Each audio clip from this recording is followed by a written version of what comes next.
네, 오늘 말씀 제목은 그리고 그가 나갔다입니다. 네, 뭔가 굉장히 특이한 제목이죠. 네, 좀 관종 느낌이 나죠. 그렇죠. 네, 저희 간사님들이 항상 제 그 설교 제목이 이상하다고 또 이야기를 하곤 합니다. 제 지난 설교 새벽 때 설교 제목이 중력과 부력이었거든요. 그리고 예전에 기억 못 하시겠지만 오부 예배 이 시간대 제가 채식주의자라는 제목으로 설교를 한 적이 있습니다. 새벽에는 성경 구절을 제가 패러디를 해서 아그리빠에게는 거리끼는 것이요 베스도에게는 미련한 것이로되 이런 것도 있었는데 패러디인지 전혀 눈치 못 채셨죠? 설교를 잘 하지 못하다 보니 제목으로라도 좀 관심을 끌려고 하고 있는데 별로 관심을 끈 것 같지는 못합니다. 그러다가 제가 어느 날 주보를 봤는데 김범식 목사님이 이런 제목을 내셨더라고요. 걱정을 해서 걱정이 없어지면 걱정이 없겠네. 내가 졌다 생각했습니다. 장명소 하셔야 될 것 같습니다, 김범식 목사님. 여러분, 그래서 오늘 제목이 뭐죠? 그리고 그가 나갔다입니다. 이 제목은 오늘 본문 첫 절에 또 맨 앞에 단어를 따서 제가 지은 겁니다. 바예제라는 이 히브리어 합성어인데, 바는 그냥 간단한 접속사이고요. 예제는 야자의 3인칭 남성 단수 과거형으로 그가 나갔다입니다. 그래서 그리고 그가 나갔다입니다. 무슨 말입니까? 야곱은요, 그의 부모님의 집을 떠나서 낯선 공간으로 그는 나갔습니다. 여러분, 이렇듯이 친숙한 그 세계를 떠나서 경계의 땅, 또 낯선 곳, 또 믿음의 발을 내딛는 것, 그것이 자신의 실수로든 믿음의 결단으로든 또 어쩔 수 없는 상황이든 모든 믿는 자들에게 주어지는 또는 겪게 되는 하나님의 또 부르심이자 숙명이기도 합니다. 아브라함도요, 하란이 떠나서 가나안으로 갔습니다. 요셉도요, 가족을 떠나서 애굽으로 갔습니다. 예수님도요, 하나님의 품을 떠나서 이 땅으로 가셨습니다. 그래서 오늘 본문이 이렇게 시작을 합니다. 바예제, 그리고 그가 나갔다. 물론 한글 성경에는 어순이 전혀 이렇게 다르게 나와서 알 수는 없습니다. 여러분, 우리는 본질적으로 순례자입니다. 그리고 나그네입니다. 우리는 바벨탑을 쌓고 싶어 하지만, 바벨 성읍을 튼튼하게 쌓아서 거기에 안전하게 머무르고 싶어 하지만, 하나님은 우리의 언어를 흩으셔서 가라고 하십니다. 우리는요, 요새를 짓고 우리의 삶을 정착하고 싶어 하지만 하나님은 우리를 장막 인생으로 보내십니다. 근데 놀랍게도 여러분, 우리는 그곳에서, 광야같이 그 나간 그곳에서 그제야 하나님을 만나게 됩니다. 그리고 나를 발견하게 됩니다. 여러분, 이 일이 일어나는 곳이 어디입니까? 바로 우리가 나간 그곳입니다. 바로 우리가 떠난 그곳입니다.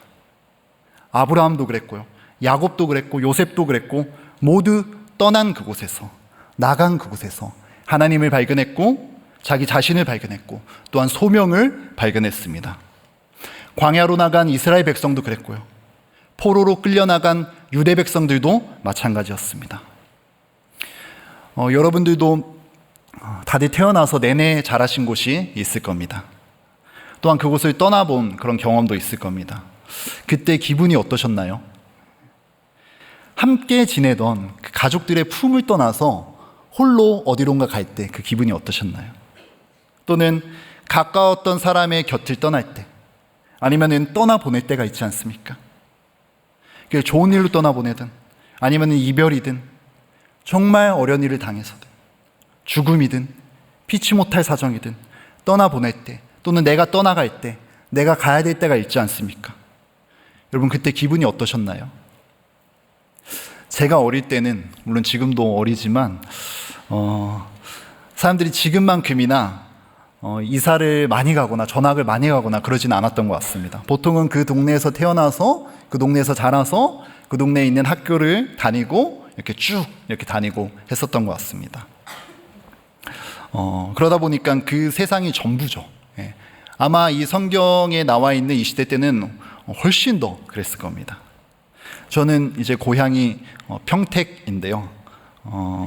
정확히는 송탄입니다. 거기서 초등학교 4학년 때까지 다니다가 안산으로 제가 전학을 가게 됐습니다. 근데 그때 아직도 기억이 나는 게 이제 친구들이랑 마지막 인사를 하면서 서로 펑펑 울었던 그런 기억이 이렇게 납니다. 담임 선생님의 그 선창에 따라서 친구들이 오랫동안 사귀었던 이걸 불러주고, 그래서 저는 이제 그 운동장에 가로질러 가면서 계속 친구들한테 안녕하고, 친구들도 창문으로 또 안녕하면서 울면서 그렇게 그 이후로 한 번도 연락을 해본 적은 없지만 이렇게 갔던 기억이 있습니다. 뭐 우리가 이 정도의 그 헤어짐은, 떠남은 웃으면서 이야기할 수 있죠.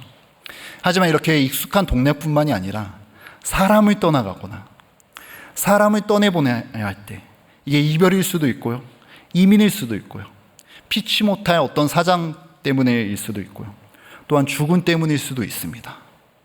그때 그 떠남은 정말 상실감이 큽니다. 견디기 힘든 그런 그리움이 있을 겁니다. 다신 볼 수 없다는 쓸쓸함이 있을 겁니다. 이런 감정들이 복합적으로 일어날 거예요. 그렇게 사실 정들었던 곳을 떠나는 것은요, 그리고 정들었던 그 사람을 떠난다는 것은요, 사실 단순한 나눠짐이 아니라 찢어짐이라고 볼 수 있습니다. 사랑하는 사람을 떠나는 것, 가족을 떠나는 것, 정들었던 공동체를 떠나는 것, 그것은 그냥 나눠지는 것이 아니라 찢어지는 것입니다. 왜냐하면 우리가 연합되어 있다라는 하는 것은 어떤 얇은 그 창호지에 특수 제작한 풀로 이렇게 붙이게 되면은 그 화학적 융화가 일어나서 완전히 하나가 되지 않습니까? 그럼 분리시키려고 하면은 찢어지지, 이게 나눠지지가 않습니다. 떠남이란 이와 마찬가지입니다. 우리가 어떤 사회 문화적인 환경 속에서 사람들과 정을 나누면서 살아가다가 우리도 모르게 그렇게 떠나갈 때, 그때 우리도 모르게 우리의 마음에, 또 우리의 생각에, 우리의 몸에 이미 융화작용이 우리 가운데 일어났기 때문에 그곳을 떠날 때 우리는 단순한 나눠짐이 아니라 찢어짐을 느끼게 됩니다. 아마 야곱이 정확히 그런 감정이었을 겁니다. 왜죠? 그동안 어머니 리브가의 사랑을 받으면서 정말 안락하고 따뜻하게 자랐습니다. 여러분, 창세기를 보면요, 야곱은요 약간 딸 같고요, 그리고 그 형 에서는 정말 그 아들 그 자체인 것을 볼 수 있습니다. 야곱은요 엄마와 굉장히 가깝습니다. 이렇게 부엌에 가는 것도 좋아했던 것 같고요, 에서는 아빠와 굉장히 가깝죠. 이렇게 털도 엄청 많고 사냥하기를 좋아하고 그랬습니다. 그래서 에서는 아마 받지 못했을 사랑이었을 거예요. 야곱은요 한 번도 엄마의 품을 떠나본 적이 없었고 고향을 떠나본 적도 없었습니다. 그런데 이제 그 모든 것을 두고 떠나야만 되는 그런 상황이 오고 말았습니다. 안락했던 기억들을 담고 있는 그 공간으로부터, 마음속 깊은 우물과 같은 그 가정으로부터, 평생 자기의 그 보금자리였던 그 엄마 품으로부터 이제 도망치듯 급하게 떠나야 되는 그런 상황이 되었습니다. 그곳의 공기, 그곳의 냄새, 그곳의 사람들, 친구들, 뛰어놀던 공간, 어머니의 품, 모든 것들이 그리웠을 겁니다. 그리고 이제 다시는 돌아가기 힘들 것만 같은 그 길을 가야 되는 그런 상황입니다. 물론 나감의 그 종류가, 그 떠남의 종류가 어떤 것이냐에 따라서 느끼는 감정은 완전히 달라집니다. 여러분, 떠나서 군대 가는 것과, 저희 집에도 이제 다음 주에 군대 가는 그 형제가 있는데, 또 떠나서 여행 가는 것과는 완전히 다른 이제 감정이죠. 또한 옆집 아저씨를 떠나보내는 것과, 그리고 사랑하는 가족을 떠나보내는 것과는 또 완전히 다른 이야기입니다. 야곱은요 여행을 떠나는 것도 아니었고요, 출세해서 떠나는 것도 아니었습니다. 그의 떠남은요 창세기 27장 43절에 나오듯이 자신의 그 욕심과 실수 때문에 일어난 그런 피신이었습니다. 명목상으로는 아버지에게 신부감을 구하러 간다라고 이야기를 하고는 있지만, 실제로는 형 에서의 그 살기 어린 그 죽음을 피해서 어쩔 수 없이 지금 도망가고 있는 것입니다. 인간적인 그런 욕망과 그 계략을 가지고 형과 아버지를 속이고 장자권을 드디어 얻어냈습니다. 그런데 그 대가가 너무나도 컸습니다. 가족과의 쓰라린 생이별이었고 불확실한 미래로의 던져짐이었습니다. 그런데 여러분, 우리의 삶에서 가장 강력하고 깊은 은혜의 흔적들이 있다면 그건 언제입니까? 그것은 보통 언제 만들어집니까? 역설적이게도 가장 깊은 어둠의 시기에 만들어집니다. 우리 삶의 가장 깊은 은혜의 흔적들은요, 가장 깊은 고통의 순간에 만들어지기 마련입니다. 믿습니까? 야곱은요, 형 에서로부터 죽음의 위협을 피해서요, 쉬지 않고 달렸을 겁니다. 뛰었다가 걸었다가 뒤도 보지 않고 100km를 갔을 겁니다. 그러다가 광야 한가운데서 이제 밤을 맞이하게 됩니다. 아무런 조명도 없을 때였어요. 별빛과 달빛만 있을 때였어요. 많은 그 들짐승들의 위험에 그대로 노출되어 있을 때였습니다. 그때 어느 땅바닥에 웅크리고 앉아서 도란안을 가지고선 베개를 삼고 누워 있습니다. 여러분, 우리는 서울에 살기 때문에 그런 정말 이런 칠흑과 같은 밤을 잘 모르죠. 그렇죠?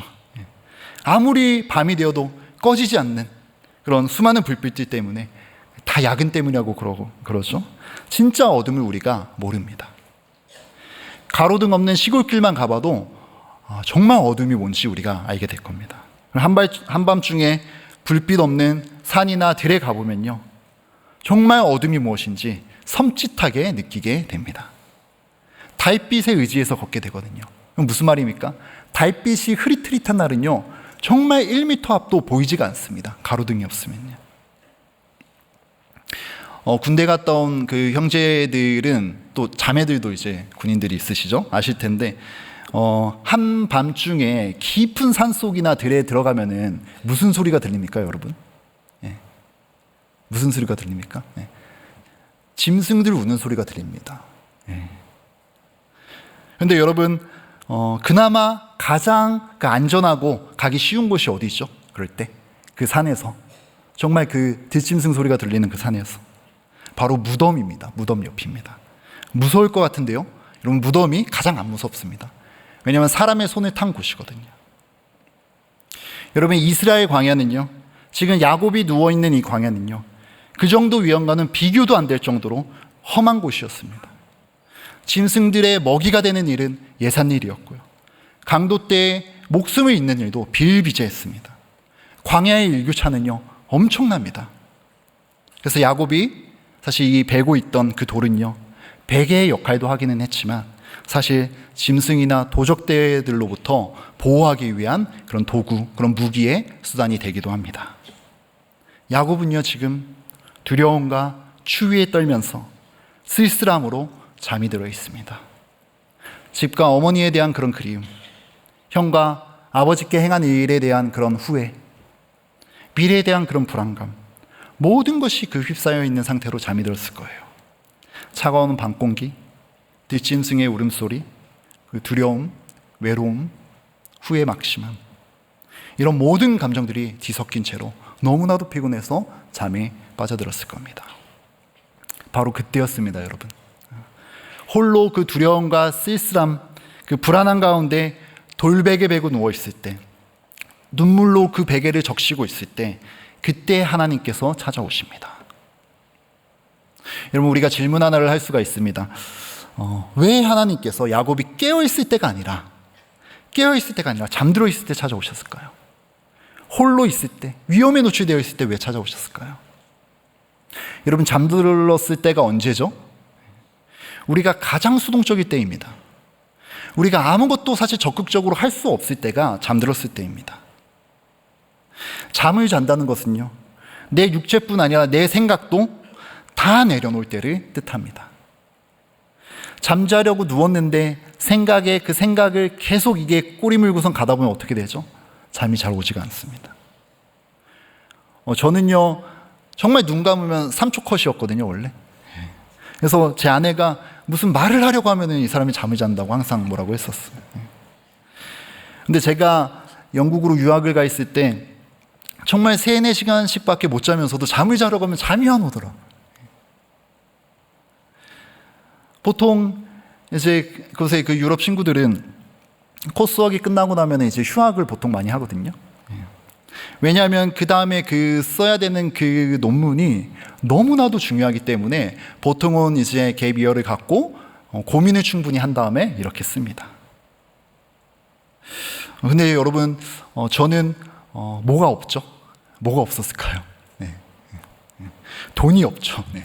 돈이 없기 때문에 휴학이 웬 말입니까? 무조건 이 기간 안에 최대한 무슨 수를 써서라도 제가 끝내야 되는 겁니다. 그 압박감이. 그리고 사실 그것보다 더 큰 사실 이 중압감은 뭐였냐면 제가 가족까지 끌고 와서 제 갓난아기가 있었거든요. 가서 이제 아기를 낳았거든요. 아내가 정말 고생을 많이 했죠. 그래서 이게 정말 잘하는 짓인가? 내가 과연 끝낼 수 있을까? 몸은 죽겠는데 너무나도 피곤해서 죽겠는데 정신은 잠들지 않는 거예요. 제가 그때 처음 알았습니다. 내 삶을, 내 짐을 내가 이끌어간다라고 생각을 하면은 잠을 잘 수가 없구나 라는 것을 깨달았습니다. 여러분, 그런 의미에서 우리가 잠을 잔다라고 하는 것은 믿음의 표현이기도 합니다. 아멘입니까? 네. 믿음이 있어야지 여러분 잠을 잘 수가 있습니다. 하나님이 내 삶을 책임지시고 내 삶을 이끄신다는 그 신뢰가 있어야 잠을 잘 수가 있습니다. 믿습니까? 네. 저도 이렇게 말해놓고 어제 설교 준비하느라 잠을 못 잤는데 시편 127편 2절은 이렇게 말합니다. 우리 같이 한번 읽어볼까요? 시작. 일찍 일어나고 늦게 누우며 수구의 떡을 먹음이 헛되도다. 그러므로 여호와께서 그의 사랑하시는 자에게 잠을 주시는도다. 뭐라고 나와 있죠? 여호와께서 그의 사랑하시는 자에게 잠을 주시는도다. 네. 예배 시간만 되면은 잠자는 분들이 끝까지 붙드는 그런 말씀이죠. 네. 하나님이 사랑하시는 자에게 잠을 주신다. 이 말씀은 굳게 붙들고 네. 예배 시간에 잠자기를 포기하지 않는 분들이 있습니다. 근데 여러분, 그 앞절인 1절에 이렇게 나옵니다. 우리 1절도 같이 한번 읽어볼까요? 여호와께서부터 읽으시면 됩니다. 시작. 여호와께서 집을 세우지 아니하시면 세우는 자의 수고가 헛되며 여호와께서 성을 지키지 아니하시며 파수꾼에 깨어 있음이 헛되도다. 나의 수고를 넘어서는 하나님의 지키심과 하나님의 그 세우심을 믿는 자에게만 하나님께서 평안한 잠을 허락해 주신다라는 것입니다. 여러분, 물론 잠이 기도는 아니지만 하나님께 맡기고 잔다라는 것에 우리의 신앙 고백이 담길 수 있다는 것입니다. 아주 믿음 좋은 잠 많은 사람들을 주님의 이름으로 축복합니다. 여러분, 야곱이 쉬지 않고 달려갔죠. 그런데 밤이 찾아왔어요. 이제 몸에 모든 힘이 다 빠져버렸습니다. 누워 잠들어야 할 때 하나님께서 그때 찾아오셨다라는 거예요. 그때 하나님께서 일하셨다라는 거예요. 야곱이 깨어서요. 야곱이 얼마나 열심히 살았던 사람입니까? 움켜쥐며 하며 살아가려고 할 때 자신이 그 원하는 것을 어떻게든 얻고자 아등바등하면서 살아갈 때 그때 그는 자신의 그 계획과 생각과 그 고집을 놓지 않고 살아갈 때 그것이 차 있었기 때문에 결코 하나님을 만날 수가 없었습니다. 결코 하나님이 자신의 계획 안에 들어올 수가 없었습니다. 하나님의 음성을 들을 수가 없었죠.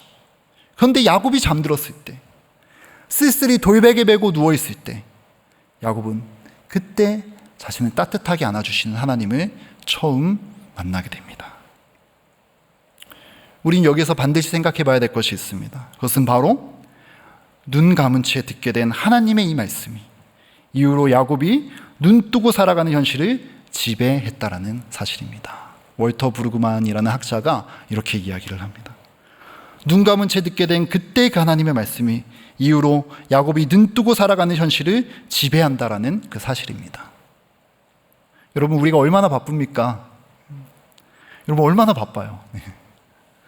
정말 대한민국 사회에 너무 정신없는 것 같아요. 네. 오롯이 뭔가를 이렇게 할 수가 없는 것 같아요. 네. 바쁜 거는 다 마찬가지겠죠. 근데 약간 정신없는 것 같아요, 확실히. 네.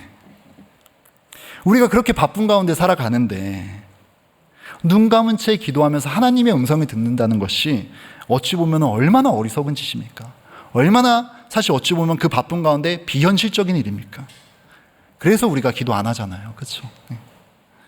세상 사람들도 그렇게 말합니다. 너 뭐하냐? 꿈꾸냐?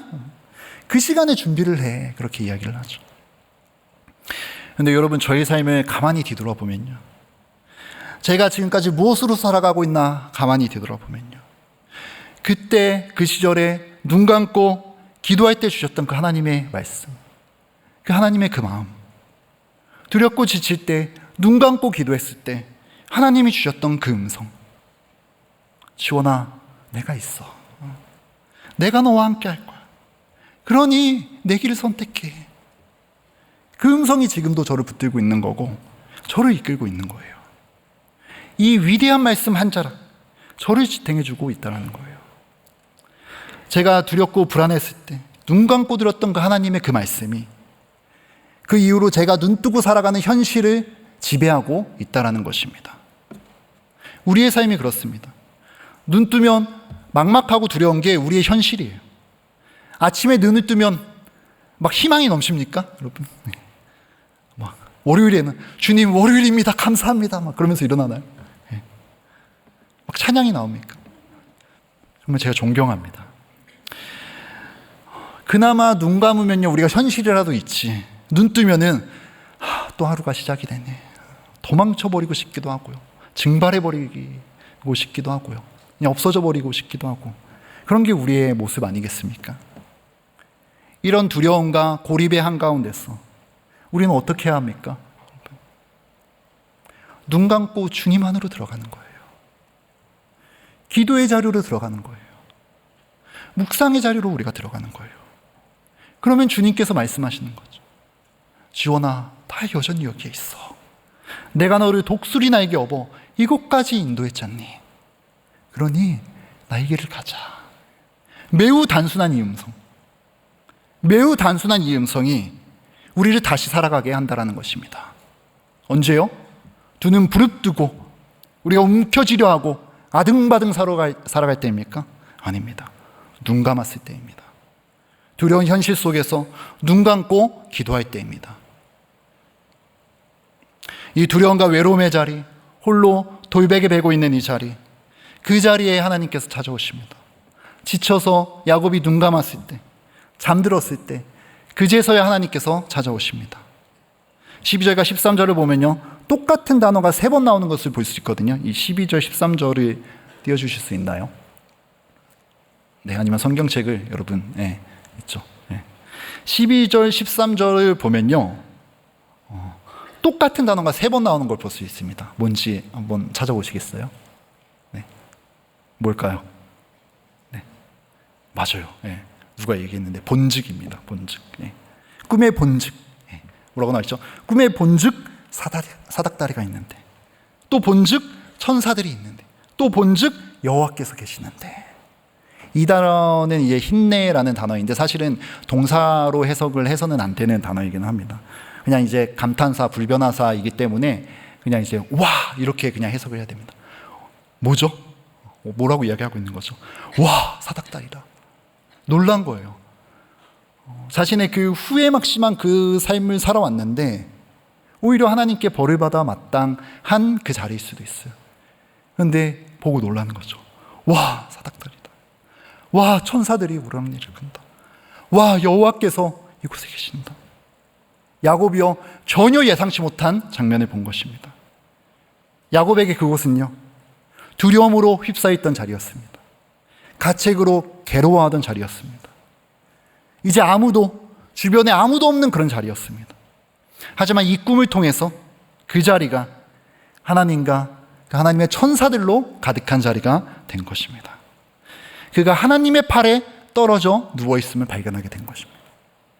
하나님께서 허리 굽혀 그를 안아주시는 그 자리에 있음을 그가 보게 된 것입니다. 그 아픔의 자리에서, 아무도 없는 외로움의 그 자리에서 그것을 보게 된 것입니다. 꿈을 통해서. 여러분, 이 사닥다리를 보십시오. 12절을 보면요, 그 꼭대기가 하늘에 닿아 있고 라고 나와 있습니다. 일반적인 사다리는 어디에 땅에서 이제 그 하늘로 이렇게 올리잖아요.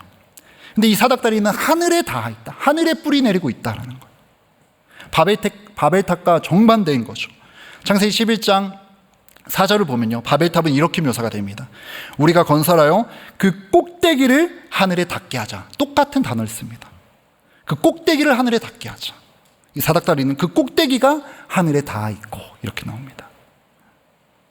또 한 가지는 12절 이 앞쪽을 보면요, 사닥다리가 땅 위에 있고 라고 나오는데, 이제 땅 위에가 아니라 사실 그렇게 해석을 하면 땅 위에가 아니라 땅으로 라고 해석하는 게 맞습니다. 땅의 방향으로. 무슨 말입니까? 하늘의 뿌리를 내리고 이 사닥다리는 거꾸로 내려오고 있는 사닥다리라는 것입니다. 야곱은요, 지금까지 온갖 수단과 방법을 동원해서 움켜쥐기 위해서, 원하는 것을 반드시 얻기 위해서, 그 자리에 올라가기 위해서, 바벨탑을 쌓기 위해서, 정착하기 위해서, 어떻게든 그곳을 사기 위해서 하늘을 향해, 땅에서 하늘을 향해 바벨탑을 쌓았던 인생이었습니다. 그렇게 두 눈 부릅뜨고 자기 생각과 자기 고집과 자기 계획을 가지고 자기 힘으로 살았으니 하나님을 만날 수가 없는 거죠. 그렇게 해서 그 장자권을 얻지 않았습니까? 드디어 얻었어요, 그렇게 원하는 것. 그런데 그 끝은 무엇인가요? 허무함 아닙니까? 오히려 훨씬 더 많은 것들을 잃게 됩니다. 그런데 눈 감고 있을 때, 두려움과 쓸쓸함에 잠들어 있을 때, 하늘에 뿌리 내린 그 사닥다리를 통해서 말씀의 대언자가, 자기 백성을 위로하는 그 위로자가 땅으로 내려옵니다. 여러분은 여러분의 삶을 여러분의 힘으로 하나님을 만날 수 없죠? 아니, 그럴 필요가 없는 거죠. 여러분의 힘으로 바벨탑의 삶을 살고 계십니까? 아니면 하늘로부터 내려오는 사닥다리의 인생을 살고 계십니까? 어려운 가운데 놓이면은 눈 감고 하나님을 그때 만나고 그것이 현실을 지배하는 그 사닥다리의 삶을 살고 계십니까? 또한 13절을 보면 이렇게 나옵니다. 여호와께서 그 위에 서서 이르시되 라고 나오는데, 여기도 그 위에보다는 그 곁에로 해석하는 것이 더 맞습니다. 여기서 이 전치사 동사의 이 결합이 거의 다 곁에로 사용이 되기 때문입니다. 무슨 말입니까? 그는 하늘에 서서 말씀하시는 분이 아니라는 거예요. 하늘에 서서 우리를 보고 말씀하시는 분이 아니라 모든 영광을 버리시고 이 땅에 내려와 육신의 몸을 입고 육신을 입고 우리를 안으시는 분이라는 겁니다. 당신의 허리를 굽혀서 당신의 뜨거운 품에 고이 품으시는 분이라는 사실입니다. 그 광야 같은 그 장소, 그 광야 같은 그 시간, 그것이 완전히 새로운 장소로 바뀌게 되는 것입니다. 눈물의 장소, 그 눈물의 시간이 하나님을 만나는 장소, 하나님을 만나는 시간이 된 것입니다. 그리고 당장 벌이라도 받아야 되는데 오히려 하나님께서는 그를 축복하는 것을 우리가 볼 수 있습니다. 13절부터 15절까지 나오는데요, 그곳에서 하나님을 자신의 하나님으로 드디어 만나게 되고요, 그리고 많은 후손들을 통해 네가 복이 될 것이다, 이 소명도 받게 되고요, 또 결정적으로 내가 너와 끝까지 함께 있을 것이다, 이 약속도 받게 됩니다. 야곱은요, 아픔이 있는 그 자리에서, 광야와 같은 그 자리에서 하나님을 발견하게 되고 또 자기 자신을 발견하게 되고 소명을 발견하게 됩니다. 눈 뜨고 우리가 부릅뜨며 살아갈 때가 아니라 눈 감고 하나님 앞에 우리가 나아갈 때, 묵상의 길을 우리가 나아갈 때 하나님을 발견하게 되고 또 나 자신을 발견하게 되고 나의 소명의 길을 발견하게 되고 또 약속하시는 그 하나님을 우리가 발견할 수 있다는 것입니다. 그리고 볼지어다 내가 세상 끝날까지 그 소명을 이룰까지 너와 함께 있을 것이다 라는 그 예수님의 그 약속이 있지 않습니까? 동일합니다. 그 동일한 약속을 받은 것입니다. 형에게 쫓기면서 두려워했던 그 야곱이요, 이제 또 다른 두려움을 느낍니다. 하지만 이번에는요, 전혀 다른 종류의 그런 두려움입니다. 17절에서 이렇게 말합니다. 이에 두려워하여 이르되 두렵도다 이곳이요, 이렇게 이야기합니다. 그는요, 이제 전혀 다른 두려움에 사로잡히게 됩니다. 삶의 두려움이 아니라, 아무것도 없는 그 외로움의 그런 두려움이 아니라 어떤 두려움이죠? 하나님과 천군 천사가 자기와 함께 있다는 그런 경외감으로 바뀌게 됩니다. 삶에 드리워져 있는 그 어두운 그림자가 아니라 하나님께서 함께 하신다라는 그 신적인 그림자, 전능자의 그늘로 바뀌게 되는 것입니다. 그리하여 그 광야 같은 그 장소가 이제 어떻게 바뀝니까? 하나님의 집 베델이 됩니다. 아무것도 없는 외로웠던 그 장소가 하나님을 만나는 하나님의 집 베델이 됩니다. 그곳은요, 광야 같은 곳이었고요, 홀로 남겨진 곳이었고요. 자신의 실수로 인해 회한이 뒤섞인 곳이었고요. 그 쓸쓸함으로 점철되어 있던 그곳이었는데 하나님을 만나자 하나님과 천군 천사가 함께하는 하나님의 집이 되었던 것입니다. 사랑하는 여러분, 야곱이 하나님을 만날 때 어떤 상황이었습니까? 자신의 인생이 잘 풀리고 따뜻한 곳에서 만족스럽게 지냈때였습니까? 결코 아닙니다. 차디찬 그 땅바닥에 있을 때였습니다. 딱딱한 돌베개에 베고 누웠을 때였습니다. 두려움과 불안함과 실패와 여러 가지 감정들이 뒤엉킨 그런 상태였습니다. 그때 하나님께서 찾아와서 만나주시고 소명을 주시고 약속을 주신 것입니다. 우리의 삶에서 가장 깊은 은혜의 흔적을 남기게 되는 순간은 역설적이게도 우리가 광야에 있을 때입니다. 돌베개 베고 잘 때입니다. 야곱이 돌베개 베고 누운 채 얼마나 많은 눈물을 흘렸겠습니까? 지난날에 대한 그 후회들, 가족에 대한 그 그리움들, 미래에 대한 이 불투명함, 두려움, 쓸쓸함이 있었을 겁니다. 그 모든 것들이 교차되고 있었을 거예요. 생애 가장 어두운 그 자리, 그 누구의 도움의 손길도 받지 못하는 그 자리였습니다. 자신의 삶의 울타리가 되어줬던 것들이 모든 것이 무너진 그 자리였습니다. 그곳에서 야곱은 하나님을 만납니다. 버려진 돌 하나 줍고 베개를 삼아서 텅 빈 하늘을 이불로 덮은 채 웅크리고 있을 때 하나님을 만나게 됩니다. 그 차가운 돌베개를 눈물로 적실 때 하나님이 찾아오셔서 그 눈물을 닦아주십니다. 그리하여 그 차디찬 그곳이 하나님의 집 베델이 되는 것입니다. 그는 아직 미숙한 응답을 뒤에 보면 하지만 광야에서 하나님을 만났던 이때의 경험이요, 나머지 20년의 야곱의 인생을 끌고 가는 것을 우리가 볼 수가 있습니다. 주 안에 사랑하는 여러분, 지금 돌베개에 누워 있습니까? 가족을 떠나서 자취집에서, 기숙사에서, 햇빛 하나 들어오지 않는 고시원에서 돌베개 베고 누워 있습니까? 그곳에서 사닥다리에서 내려와 여러분의 눈물을 닦아주시는 하나님을 만나시기 바랍니다. 허리 굽혀서 여러분들을 안으시고 내가 너와 함께 할 거야. 내가 너를 독수리 날개에 업어서 인도할 거야. 세상 끝날까지 함께 할 거야. 나의 길을 가자 하시는 하나님을 만나시기 바랍니다.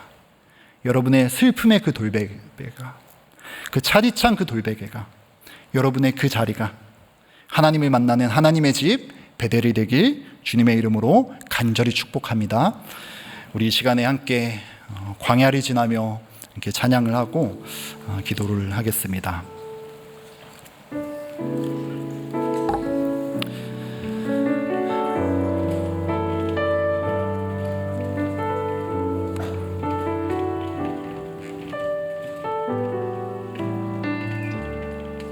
왜 나를 깊은 어둠 속에 홀로 두시는지, 어두운 밤은 왜 그리 길었는지, 나를 고독하게, 나를 낮아지게, 세상 어디도 기댈 곳이 없게 하셨네.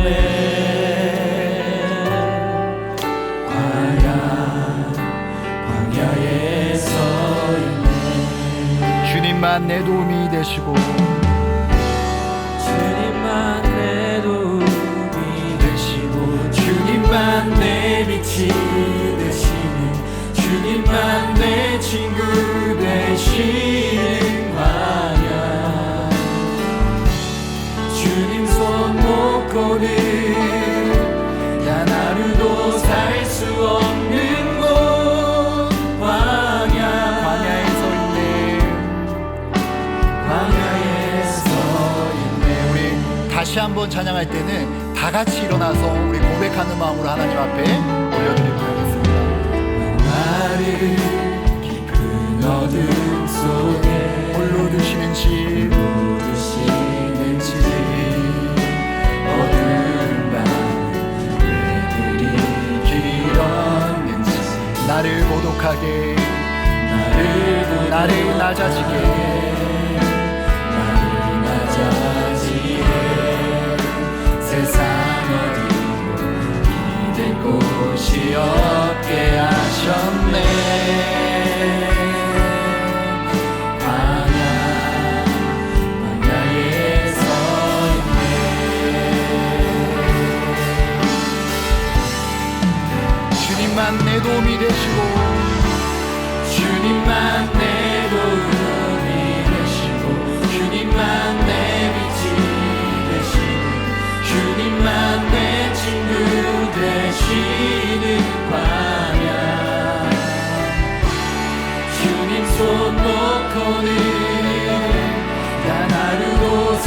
수 없는 곳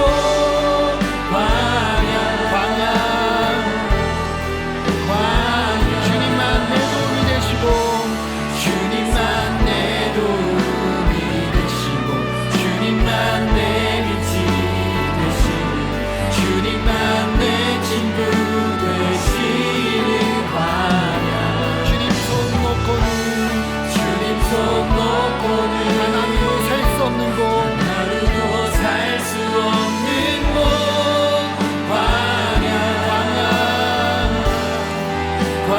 주께서 나를 사용하시려 주께서 나를 사용하시려 나를 더 정결케 하시려 나를 택하여 보내신 그곳 광야 성령이 내 영을 다시 재어나게 하는 곳 광야에 서 있네 광야에 서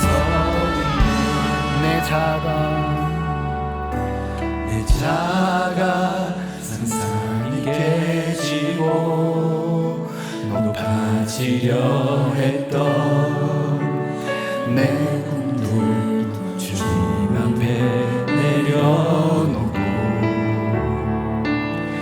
오직 주님 뜻만 이루어지기를 나를 통해 주님만 드러나시기를 광야를 지나며 네, 제가 기도하고 마무리하겠습니다. 하나님 아버지 감사합니다. 하나님 아버지 우리 성도님들 우리 청년들 차디찬 돌베개 베고 잡니다. 가족과 떨어져서 기숙사에서 하숙집에서 자취집에서 돌베개 베고 잡니다. 예수님이 차가운 십자가를 베신 것처럼 우리도 돌베개 베고 잡니다. 하나님 아버지 그곳이 부디 하나님을 만나는 하나님의 집이 되게 하여 주시옵소서. 하나님을 대면하는 베델이 되게 하여 주시옵소서. 눈 뜨면 또 두려운 세상을 우리가 살아가야 합니다. 우리가 눈 감고 기도하는 이 시간이 눈 뜨며 살아가는 시간을 지배하는 은혜를 허락하여 주시옵소서. 이제는 우리 구주 예수 그리스도의 은혜와 아버지 하나님의 놀라우신 사랑과 성령님의 교통하심이 광야에서 하나님을 깊이 만나고 그걸로 우리의 인생을 살아가기 소원하는 사랑하는 모든 성도님들 청년들 머리 위에 이제로부터 영원토록 함께 있을지어다. 아멘.